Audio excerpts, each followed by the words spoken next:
Hello friends, எல்லாருக்கும் வணக்கம். நான் உங்கள் ராகுல் கேஸ்.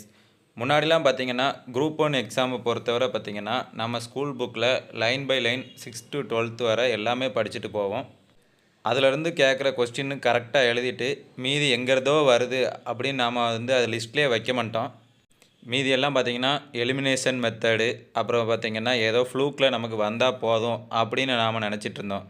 ஆனால் கொஞ்ச நாள் முன்னாடி பார்த்திங்கன்னா நம்ம எந்த புக்கில் இருந்து எடுக்கிறாங்க அப்படிங்கிறத ப்ரூஃபாகவே கிட்டத்தட்ட ஒரு 8 மாதமாக போட்டுகிட்டே வரோம். அதாவது 8 மாதமாக பார்த்திங்கன்னா குரூப் 1 2022 2021 டிஎன்பிஎஸ்சிக்கான சோர்ஸ் எந்த புக்கில் இருக்குதுன்னு கிளியராக நம்ம சொல்லிக்கிட்டே வரோம்.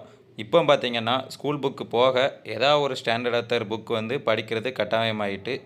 அப்படி படித்தா பார்த்திங்கன்னா நம்மளால் ஈஸியாகவே ப்ரிலிம்ஸ் கிளியர் பண்ண முடியும் அப்படிங்கிற ஒரு நிலைமையை நாம் உருவாக்கியிருக்கோம். இப்போ பார்த்திங்கன்னா இன்னையிலேருந்து 6 மாதம் இருக்குது. இந்த 6 மாதமும் நமக்கு டைம் தாராளமாக இருக்குது. ஸ்கூல் புக்கும் ஒரு ஸ்டாண்டர்ட் ஆத்தர் புக்கும் படிக்கிறதுக்கு கரெக்டாகவே போதும். ப்ரிலிம்ஸ் கிளியர் பண்ண அளவுக்கு நம்மளால் முடியும். நான் தேடி கண்டுபிடிச்சதுலே இருக்கிறதுலே பெஸ்ட்டான சோர்ஸ் தான் உங்களுக்கு சொல்ல போகிறேன். அதாவது டிஎன்பிஎஸ்சி கொஸ்டின் வரதில் அதிகபட்சம் எந்த புக்கிலேருந்து வருதோ அந்த பெஸ்ட்டான சோர்ஸ் தான் உங்களுக்கு சொல்ல போகிறேன். இந்த புக் சோர்ஸ்லாம் பார்த்திங்கன்னா குரூப் 1 ப்ரிலிம்ஸுக்கு மட்டும் கிடையாது, குரூப் 1 மெயின்ஸ், அப்புறம் குரூப் 2 ப்ரிலிம்ஸ், குரூப் 2 மெயின்ஸ் எல்லா எக்ஸாமுக்குமே பார்த்திங்கன்னா உங்களுக்கு யூஸ் ஆகும். நான் சொல்கிற புக்கெல்லாம் ஒரு லிஸ்ட்டு போட்டு எழுதி வச்சுட்டு ஒவ்வொன்றா வாங்கினாலும் சரி, இல்லை மொத்தமாக வாங்கினாலும் சரி, வாங்கி வச்சுக்கிட்டிங்கன்னா உங்களுக்கு யூஸ் தான் ஆகும். என்றைக்குமே படித்தது வேஸ்ட் ஆகாது. சரி, வாங்க பார்ப்போம். இப்போ பார்த்திங்கன்னா குரூப் 1 சிலபஸ் அப்டேட் பண்ணியிருக்காங்க. முந்தி 9 யூனிட் இருந்ததை இப்போ 6 யூனிட்டாக மாற்றிருக்காங்க. வேறு எதுவுமே இல்லை. பொது அறிவில் பார்த்திங்கன்னா அதாவது ஜென்ரல் நாலேஜில் 175 கொஸ்டின், மேக்ஸ் அண்ட் ரீசனிங்கில் பார்த்திங்கன்னா 25 கொஸ்டின் கேட்குறாங்க. இந்த டைம் பார்த்திங்கன்னா மேக்ஸ் அண்ட் ரீசனிங்னு பிரிச்சுட்டாங்க. ஸோ ஆர்எஸ் அகர்வாலில் 2 புக்கும் நம்ம வாங்கணும். அப்புறம் பார்த்திங்கன்னா previous year question daily 1 hour 25 question எழுதி பார்த்துட்டே வந்தோம்னா மேக்ஸ் போதும். அப்படி இல்லைனா அது போக பார்த்திங்கன்னா ட்ரிக்ஸ் நிறைய யூடியூப் சேனலில் போட்டிருப்பாங்க, அதையும் பார்த்திங்கனாலே உங்களுக்கு போதும். ஜென்ரல் நாலேஜுக்கான புக் லிஸ்ட் பார்த்திங்கன்னா 6th to 12th வரை உள்ள ஸ்கூல் புக் நீங்கள் எல்லா சப்ஜெக்ட்டுக்கும் கண்டிப்பாக படிக்கணும். பாலிட்டியை தவிர நீங்கள் எல்லாமே கண்டிப்பாக படித்து தான் ஆகணும். ஹிஸ்ட்ரி, எக்கனாமிக்ஸு, அப்புறம் சயின்ஸு, அப்புறம் பார்த்திங்கன்னா ஜாகிரஃபி, இது எல்லாமே நீங்கள் 6th to 12th கண்டிப்பாக படித்து தான் ஆகணும். அது போக என்னென்ன புக் படிக்கணும் பார்ப்போம். சயின்ஸுக்கு பார்த்திங்கன்னா ஸ்கூல் புக்கு மட்டுமே போதும், நீங்கள் வேறு எதுவுமே படிக்கண்டா. ப்ரிலிம்ஸுக்கு பார்த்திங்கன்னா 10 கொஸ்டின், மெயின்ஸுக்கு பார்த்திங்கன்னா 100 மார்க் இருக்குது. இதுக்கு ஸ்கூல் புக்கு நீங்கள் படித்தாலே போதும், வேறு எதுவுமே படிக்கண்டா. 6th to 10th வரை உள்ள சயின்ஸை அட்டை கண்டிப்பாக நீங்கள் படித்து தான் ஆகணும். அப்புறம் 11th 12th physics, chemistry, biology பார்த்திங்கன்னா சிலபஸில் இருக்க டாபிக் படித்து தான் ஆகணும். இதுலேயே பார்த்திங்கன்னா இந்த அப்ளிகேஷன் ஓரியன்ட் சயின்ஸ் தான் எல்லோரும் சொல்லுவாங்க. இந்த ஃபிசிக்ஸு, பயாலஜிலேயே நிறைய உங்களுக்கு அப்ளிகேஷன் இருக்குது. ஸோ இதை மட்டும் நீங்கள் படித்தாலே போதும். இந்த வருஷம் நடந்த மெயின்ஸ் கொஸ்டினையும் ஸ்கூல் புக்கையும் நீங்கள் அனலைஸ் பண்ணி பார்த்தீங்கனாலே போதும், உங்களுக்கே தெரியும் ஸ்கூல் புக் மட்டும் போதும்னு. பாக்ஸ் அதாவது எல்லா யூனிட்லேயும் ஒரு சின்ன சின்ன பாக்ஸில் இன்ஃபர்மேஷன் கொடுத்துருப்பாங்க. அது நீங்கள் 6லேருந்து 12 வரை உள்ள எல்லா பாக்ஸையும் கண்டிப்பாக படிச்சிட வேண்டியது தான். பாக்ஸில் இருந்தால் பார்த்திங்கன்னா அதிகபட்ச கொஸ்டினே வரும். அப்புறம் பார்த்திங்கன்னா ஹிஸ்ட்ரிக்கு என்ன புக் வேணும்? ஹிஸ்ட்ரி அண்ட் ஐஎன்எம்மில் பார்த்திங்கன்னா 25 கொஸ்டின் கேட்கறதா சொல்லியிருக்காங்க ப்ரிலிம்ஸுக்கு. ஹிஸ்ட்ரி பார்த்திங்கன்னா ஸ்கூல் புக்கு போக Poonam Dalal Dahiya, ancient and medieval India அந்த புக்கு வாங்கி படிங்க. தமிழ் மீடியத்துக்கு பார்த்திங்கன்னா வெங்கடேசன் அவர்களோட பண்டைய கால இந்திய வரலாறு, இடைக்கால இந்திய வரலாறுன்னு 2 புக்கு இருக்குது, அதை வாங்கி படிங்க. அடுத்து பார்த்திங்கன்னா ஐஎன்எம் ஹிஸ்ட்ரி கூட சேர்த்து தான் கொடுத்துருக்காங்க 25 மார்க்குன்னு. ஆனால் மெயின்ஸில் பார்த்திங்கன்னா ஐஎன்எம் மட்டும் 100 மார்க் இருக்குது. அதுக்கு நீங்கள் படிக்க வேண்டியது பார்த்திங்கன்னா 11th ஸ்டாண்டர்ட் புக்கில் யூனிட் 16லேருந்து அப்புறம் 12th ஸ்டாண்டர்டில் 7th யூனிட் வரை படிக்கணும். அது போக பார்த்திங்கன்னா ஸ்பெக்ட்ரம் மாடர்ன் இந்தியா அப்படிங்கிற ஒரு புக்கு நீங்கள் கண்டிப்பாக படிக்கணும். பூனம் தலால் எந்த புக்குனாலும் படிக்கலாம், ஏதாவது ஒரு புக்கு நீங்கள் கண்டிப்பாக படிக்கணும். அடுத்து பார்த்திங்கன்னா வெங்கடேசன் அவர்கள் எழுதிய பிரிட்டிஷ் இந்திய வரலாறு அண்ட் இந்திய விடுதலை போராட்ட வரலாறுன்னு 2 புக் இருக்குது, அதை வாங்கி படிக்கணும். கண்டிப்பாக ஸ்டாண்டர்ட் படிக்கணுமானா கண்டிப்பாக படித்து தான் ஆகணும். அல்லது இதுக்கு பதிலாக பிளாசி முதல் 1947 வரைன்னு ஒரு புக் இருக்குது, 2ல் எதுனாலும் வாங்கிக்கலாம், உங்கள் விருப்பம். கண்டென்ட் எல்லாம் ஒன்று தான். அடுத்து தமிழ்நாடு வரலாறு, கலை, இலக்கியம், கலாச்சாரம், இதை பார்த்திங்கன்னா 3 பிரிவாக பிரிக்கலாம். தமிழ்நாட்டு வரலாறு சங்க காலத்திலேருந்து இப்போ உள்ள தற்கால வரலாறு வர, ஸ்டாலின் அவர்கள் ஆட்சி வர பிரிக்கலாம். அடுத்து தமிழ் இலக்கியங்கள், அப்புறம் திருக்குறள்னு 3 பிரிவாக பிரிக்கலாம். இதில் பார்த்திங்கன்னா 40 கொஸ்டின் கேட்கறதா சொல்லியிருக்காங்க. வழக்கமாக எப்போவும் 40 கொஸ்டின் தான் வரும், இப்போ 40 கேள்வினே சொல்லிட்டாங்க. மெயின்ஸில் பார்த்திங்கன்னா 50 மார்க் வரும்னு சொல்லியிருக்காங்க. முன்னாடி 75 கேட்டாங்க, இப்போ குறைச்சிருக்காங்க இந்த டைம். இதுக்கு பார்த்திங்கன்னா வெங்கடேசன் தற்கால தமிழ்நாட்டு வரலாறு, முற்கால தமிழ்நாட்டு வரலாறுன்னு 2 புக்கு இருக்கும். அதை வாங்கி படிக்கலாம் ஸ்கூல் புக்கு போக. அதுக்கப்புறம் பார்த்திங்கன்னா வெங்கடேசன் அவர்கள் எழுதிய இதே புக்கை இந்த 2 புக்கையே 4 புக்காகவும் சில பப்ளிகேஷனில் கொடுத்துருப்பாங்க. கண்டென்ட் எல்லாம் ஒன்று தான், அதை வாங்கிக்கோங்க. அடுத்து பார்த்திங்கன்னா தமிழ் இலக்கியம், தேவிரா அவர்கள் எழுதிய தமிழ் இலக்கிய தகவல் களஞ்சியம். இந்த தமிழ் இலக்கியத்துக்கு பார்த்திங்கன்னா 6th to 12th வரை உள்ள எல்லா தமிழ் புக்கில் உள்ள இலக்கியங்கள் நம்ம படிக்கணும்.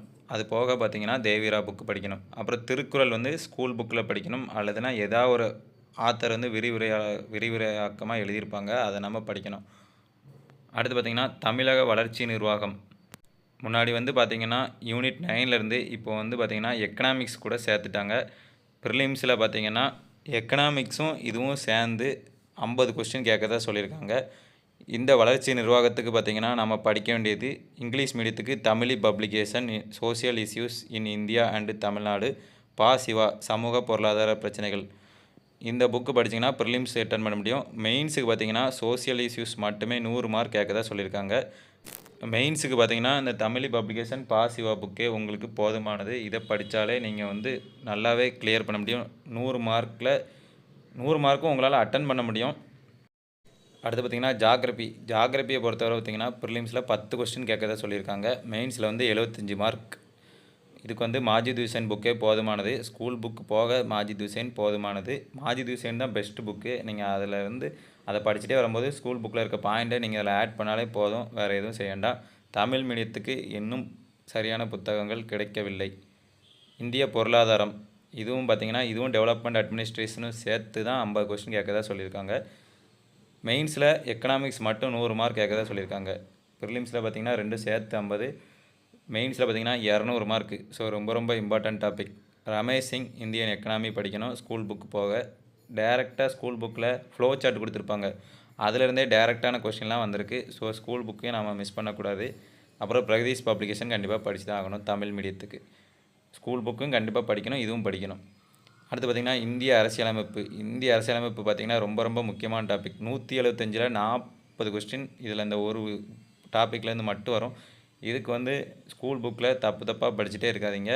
லட்சுமிகாந்த் புக்கு வாங்கி ஆர்டராக படிங்க, இல்லைனா பிரகதீசன் பப்ளிகேஷன் வாங்கி ஒரு ஆர்டராக படிங்க.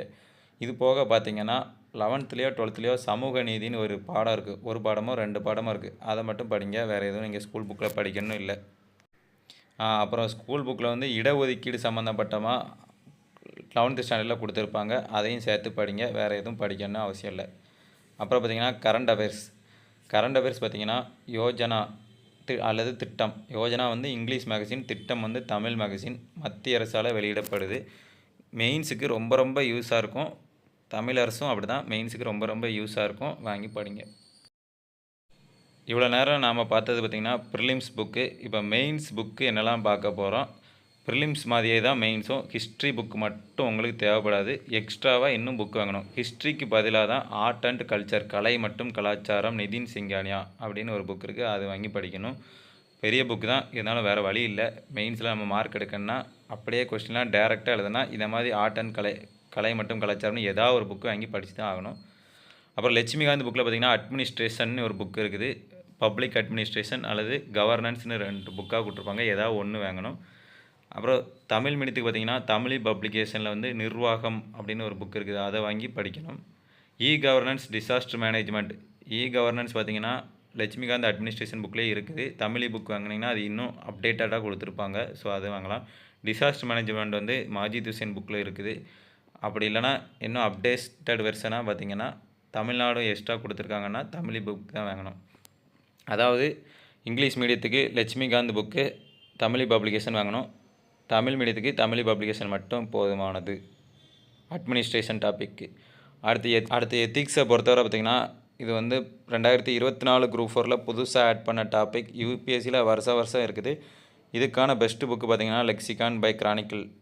இது வந்து நான் குரூப் 1 மெயின்ஸ் புக் ப்ரூஃப்னு ஒரு வீடியோ போட்டிருப்பேன். அந்த வீடியோவை பார்த்திங்கன்னா இந்த புக்கோட இம்பார்ட்டன்ஸ் உங்களுக்கு தெரிஞ்சிருக்கும். ஸோ கண்டிப்பாக நீங்கள் வாங்கி படித்து தான் ஆகணும். ஆர்ட் அண்ட் கல்ச்சருக்கு நிதின் சிங்கானியா, பரதநாட்டியம், அந்த கொஸ்டின்லாம் எங்கேருந்து வந்தனே தெரியும் உங்களுக்கு, பத்மஸ்ரீ. அடுத்து இவிஎஸ்க்கு பார்த்திங்கன்னா சங்கர் ஐஏஎஸ் 75 மார்க் வரும், மிஸ் பண்ண முடியாது. கண்டிப்பாக சங்கர் ஐஏஎஸ் புக்கு படிக்கணும். அது போக கண்டிப்பாக தமிழ்நாடு ஸ்கூல் புக்கில் உள்ள இவிஎஸும் நம்ம படித்து தான் ஆகணும். ஏன்னா அதில் பாக்ஸ் கொஸ்டின்லாம் நிறைய இருக்கும், அதையும் கேட்பாங்க, வாய்ப்பு இருக்குது. அடுத்து பார்த்திங்கன்னா கரண்ட் அஃபேர்ஸ் வந்து மெயின்ஸுக்கு ரொம்ப ரொம்ப யூஸாக இருக்கும். யோஜனா அதே தான், யோஜனா மேகசின், தமிழரசு மேகசின், இந்த ரெண்டும் கண்டிப்பாக படித்து தான் ஆகணும். ஸ்கூல் புக்கு போக எக்ஸ்ட்ரா புக்கு படித்து தான் ஆகணுமான்னு கேட்டால் கண்டிப்பாக படித்து தான் ஆகணும். அது மெயின்ஸ் கொஸ்டின் பார்த்திங்கன்னா உங்களுக்கே தெரியும், கிட்டத்தட்ட 50-50 தான் ஸ்கூல் புக்கில் இருக்கும். மீதி எல்லாமே பார்த்திங்கன்னா ஸ்டாண்டர்ட் இருக்கும். ஸோ கண்டிப்பாக படித்து தான் ஆகணும். Okay, thank you.